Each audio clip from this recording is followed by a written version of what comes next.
You want to know if there are other segments that you could serve. Perhaps you were focusing on targeting niche customer. Meanwhile, there are other segments in maybe you could also target mass market. Then amongst the customer segments that you have chosen, which of them is most lucrative? Then are there any limitations to reaching them? Perhaps some of them are not so internet savvy and you plan to reach them via the internet as a channel. And then some of them, do you think they have any bias that could impact your business model? For instance, if you're trying to create some kind of app that will sew clothes for African women and you want to the clothes to be ready to wear.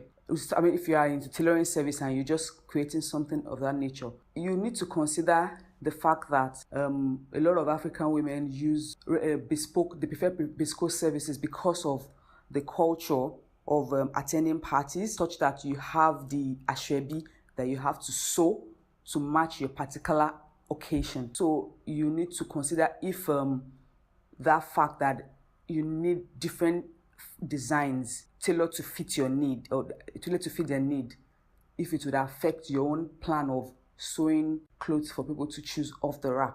So basically, you just need to ask questions on how the market forces can affect your business. You could also start considering, there's some key customer issues in your area. Are they growing or shrinking customer segments? I remember I was talking to a client at some point and she said when she was in Enugu, she's into natural hair products and she found out that she had a larger customer base. Why? Because the natural hair drive was still new in Enugu.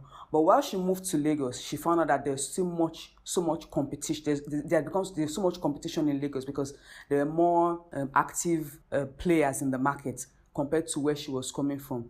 So that means that in Enugu, the customer segment, that niche segment is still growing, whereas in Lagos it's diminishing. Well, not necessarily diminishing, but there are more players there. So those kind of things are what you consider. Then start thinking about your value proposition. So you'll be thinking about your customer needs and which of them are not yet satisfied. And then what are the switching costs for customers? Why would a customer choose your product over an existing product? A client of mine was into importing of some energy saving fans. Now, these fans are ceiling fans and he wants to sell it to the general public. So the question we had to ask was, okay, most homes they already own a ceiling fan. So the cost of the fan that he wants to sell, he needs to know if customers will be willing to dump the existing ceiling fan for his own. So what is the unique selling point there was that these fans are energy saving, and so if you have an inverter or a small generator,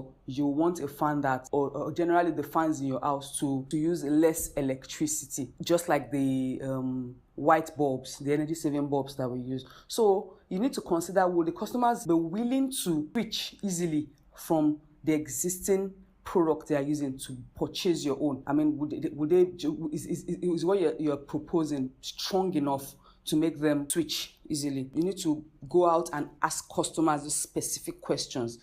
You need to talk to suppliers. You need to talk to partners to be able to ask these specific questions. Okay, so let's just see how Tom and Tam are able to mark out their own market forces. So Tom and Tam, they realized that a lot of their customers still prefer to physically examine their fruits before they purchase it. So meaning that they need to find a way to create trust for their customers. So they identified that as a threat. They needed to find a way to create more trust. The customers needed to get to know that the fruits and the vegetables that they are going to be supplying will be fresh and they have that confidence in them or in their product. Because of that, they also decided that they shouldn't limit their sales to online retail buyers, but they could also considering supplying to supermarkets or grocery stores. That's the brick and mortar ones that exist, such that customers that still have this bias of wanting to inspect the fruit before they buy could walk up to those grocery stores to